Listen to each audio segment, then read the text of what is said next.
করা হয় কালনা পুরসভার চেয়ারম্যানকে। এই অভিযোগ কিড স্ট্রিটের এমএলএ হস্টেল থেকে গ্রেফতার হয়েছেন ৩ জন। কিড স্ট্রিটে এমএলএ হস্টেলের সামনে রয়েছে আমার সহকর্মী সুমন, আমি ওর কাছে যাব, কিন্তু অভিযোগটি ইতিমধ্যেই জানিয়েছেন অফিসিয়ালি। শেক্সপিয়ার সরণি থানায় অভিযোগ হয়েছিল। কাটোয়ার তৃণমূল বিধায়ক, শুনুন একবার তার মুখে অভিযোগটা কি।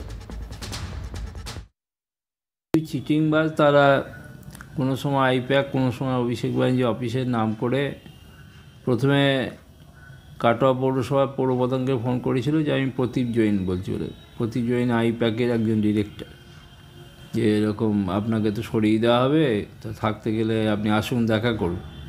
প্রথমে এইটুকুই বলে, তারপরে আবার ফোন করে দিয়ে বলে যে কোনো একটা জায়গা বলে যে এই জায়গায় এসে দেখা করুন এবং আসার সময় কিছু টাকা নিয়ে আসবেন, টাকা দিতে হবে কিছু ইয়ে করে। তারপরেও সে তাকে জিজ্ঞাসা করে কোথায় দেখা করতে হবে, ও তখন বলে এমএলএ হোস্টেলে। এমএলএ হোস্টেলে 317 নম্বর ঘরে দেখা করার কথা বলে। 17 নম্বর ঘরটা বিজেপির এমএলএ হিরণময় চট্টোপাধ্যায়ের ঘর আর কি, যদিও ঘরে থাকে না। তো ও গিয়েছিল সঙ্গে, কালনার 5-6 জন লোককে সঙ্গে করে নিয়ে গিয়েছিল। গিয়ে তারপর লোকটাকে ধরে এবং তারপর যখন লোকটাকে একটু চাপ দেয়, সে স্বীকার করে যে হ্যাঁ সে প্র্যাকটিক্যালি চিটিং করার জন্য ওকে ফোন করেছে, অন্যায় হয়েছে। ও সঙ্গে সঙ্গে স্থানীয় থানায় ফোন করে, পুলিশ এসে তাকে অ্যারেস্ট করে নিয়ে যায়। দেখুন, 3 জন গ্রেফতার হয়েছে, কিন্তু ব্যাপারটা বেশ গোলমেলে। একটু স্পষ্ট করে বুঝতে পারবো। আমার সহকর্মী সুমন রয়েছে কিড স্ট্রিট থেকেই। সুমন, 3 জন যারা এমএলএ নন, এমএলএ হস্টেল থেকে অ্যারেস্টেড হলেন, মানে এই বিষয়ে এমএলএদের সংসর্গ কিভাবে? আমরা দেখলাম এক বিধায়কের নামও ইতিমধ্যেই সামনে আসছে। দেখো, যেটা জানা যাচ্ছে উত্তরবঙ্গের এক বিজেপি বিধায়ক, অন্তত পুলিশ সূত্রে তেমনটাই খবর, তার নাম করে গেস্ট হাউসের একটা ঘর বুক করা হয়েছিল একজনের নামে। সেখানে কিন্তু এই 3 জন ব্যক্তি পৌঁছেছিলেন এবং তারপর তারা একটা ফোন নাম্বার থেকে হোয়াটসঅ্যাপ কল করেন এই পুরসভার চেয়ারম্যানকে, এবং সেই হোয়াটসঅ্যাপ কল যে ফোন নাম্বার থেকে করা হয়েছে তাতে লেখা রয়েছে এবি অফিস, অর্থাৎ অভিষেক বন্দ্যোপাধ্যায়ের অফিস থেকে তারা ফোন করছেন, এমনটাই তারা দাবি করেন। কিন্তু মূল বক্তব্য হলো এই 3 জন এই হোস্টেলে, যে হোস্টেলের সামনে আমি এখন দাঁড়িয়ে রয়েছি, বিধানসভার সদস্যদের জন্য যে আবাস, সেখানে তারা প্রবেশ করলেন কী করে? তাহলে কি পর্যাপ্ত সিকিউরিটি চেক হয়নি? নিরাপত্তাকে এড়িয়ে তারা কী করে প্রবেশ করে গেলেন? এবং প্রবেশ করার পরে সেখান থেকে তারা হোয়াটসঅ্যাপ কল করে বসে বললেন আপনাদের পারফরমেন্স খারাপ, পারফরমেন্স ঠিক করতে হবে, নাহলে আপনাদের সরে যেতে হবে, তার জন্য আপনারা টাকা নিয়ে আসুন। পুলিশ পুরো বিষয়টা খতিয়ে দেখছে। ইতিমধ্যেই ওই বিরোধী দলের বিধায়ক, যার নামে গেস্ট হাউস বুক হয়েছিল বলে আপাতত জানা যাচ্ছে, এটা ঠিক না ভুল এটা কিন্তু আরও বেশি করে যাচাই করতে হবে। সেই জায়গায় দাঁড়িয়ে তাকেও কিন্তু ডেকে পাঠানো হবে এবং তদন্ত প্রক্রিয়া চালানো হবে। ইতিমধ্যে 3 জনকে ইন্টারোগেট করে যেটা জানা গেছে পিউ, যে তারা নেহাতি একেবারে চিটিং করার জন্য, জালিয়াতি করার জন্য এই উপায় অবলম্বন করেছিল এবং স্বাভাবিকভাবেই ফোন করে তারা পুরসভার চেয়ারম্যানদের কাছ থেকে টাকা ডিমান্ড করে। এর আগেও কিন্তু এরকম একাধিকবার তারা এই কাজ করার চেষ্টা করেছে। অবশেষে তারা গ্রেপ্তার হলো। টোপে পা দেননি এই পুরসভার চেয়ারম্যান। টোপে পা দিলে কিন্তু আসলে টাকা যেত তাদের কাছে, লাভের লাভ না। সমান একটা কথা বলো, এরা যদি অনেকদিন ধরে এই কাজ আগেও করে থাকে, তখনও কি এই এমএলএ হস্টেলকে তারা ব্যবহার করেছিল? মানে এমএলএ হস্টেলে এদের প্রবেশ এবং কোনো এমএলএর নাম করে নেওয়া ঘরে এদের থাকা, এটার সঙ্গে গোটা ঘটনার কি সম্পর্ক? দেখো, এই এমএলএ হোস্টেলের গেস্ট হাউস যে কোনো বিধায়ক বুক করতে পারে। এক্ষেত্রে জানা যাচ্ছে এটা যে ভিন্ন ব্যক্তির নামে বুকিংটা হয়েছিল, কিন্তু এই 3 জন প্রবেশ করেন। কিভাবে নিরাপত্তা এড়িয়ে প্রবেশ করলেন সেটা পুলিশ খতিয়ে দেখছে। পুলিশ ইতিমধ্যে সেই তদন্ত প্রক্রিয়া শুরু করেছে। জালিয়াতির সাথে তৃণমূলের দূর পর্যন্ত কোনো সম্পর্ক আছে?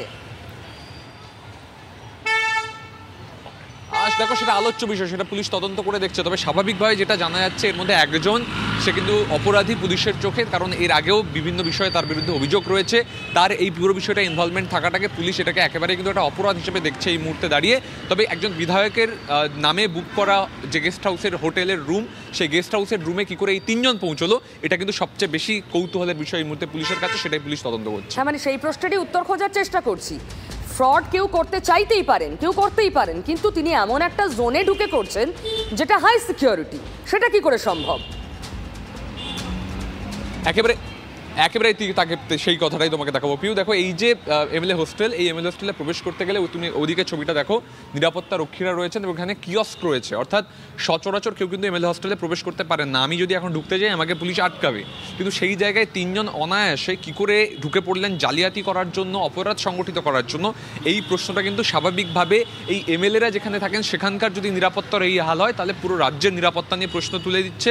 এবং স্বাভাবিকভাবে যেখানে একজন এমএলএ তিনি একটা গেস্ট হাউসে রুম বুক করেছেন, কারুর নামে বুক করেছেন, কিন্তু অন্য তিনজন ব্যক্তি সেখানে প্রবেশ করলেন জালিয়াতি করার জন্য এবং তিনি ধরা পড়লেন না, তাকে আটকানো গেল না, এই রাস্তা দিয়ে তিনি গড়গড় করে ঢুকে গেলেন, সেই প্রশ্নটাই কিন্তু এই মুহূর্তে সবচেয়ে বড় হয়ে দাঁড়াচ্ছে। পুলিশ তদন্ত করে দেখছে, সিসিটিভির ফুটেজ ইতিমধ্যেই সংগ্রহ করেছে, ওই বিধায়ক তাকেও কিন্তু জিজ্ঞাসাবাদের মুখোমুখি হতে হবে। পাশাপাশি পুলিশ বোঝার চেষ্টা করছে এই তিনজন ভিতরে এই রাস্তা দিয়ে গেলেন কিভাবে, যেখানে এত বড় হাই সিকিউরিটি এলাকা, এখানে ঢুকতে গেলে কারো না কারোর সঙ্গে কোনো না কোনো এমএলএর সঙ্গে, সে যে কোনো দলেরই হন, যোগাযোগ থাকাটা আবশ্যিক, তার রেফারেন্স থাকাটা আবশ্যিক। সুতরাং এখানে যারাই ঢুকে থাকুন, তাহলে কি নাম ভাড়িয়ে অন্য কোনো প্রতারক ঢুকে গেল, এই প্রশ্নটা আসে। তবে বিধায়ক হিসেবে উত্তরবঙ্গের কোনো বিধায়কের নাম সামনে আসছে, আবার দক্ষিণবঙ্গের কোনো বিধায়কের নাম সামনে আসছে, ফলে গোটা ব্যাপারটাই এখনও ধোঁয়াশার মধ্যে রয়েছে। কিন্তু সুমন, যেটা সবথেকে বড় বিষয়, আমরা কদিন আগে দেখলাম হাওড়ার এক তরুণ নেতা, একেবারেই নাম না জানা, নামও তরুণ তিওয়ারি, তিনিও এই অভিষেকের নাম করে টাকা তুলছিলেন। মানে অভিষেক ব্যানার্জি এবং তার অফিসের নাম করে টাকা তোলার একটা নেটওয়ার্ক তৈরি হয়েছে নাকি রাজ্য জুড়ে? তাকে তো দল বহিষ্কারই করলো।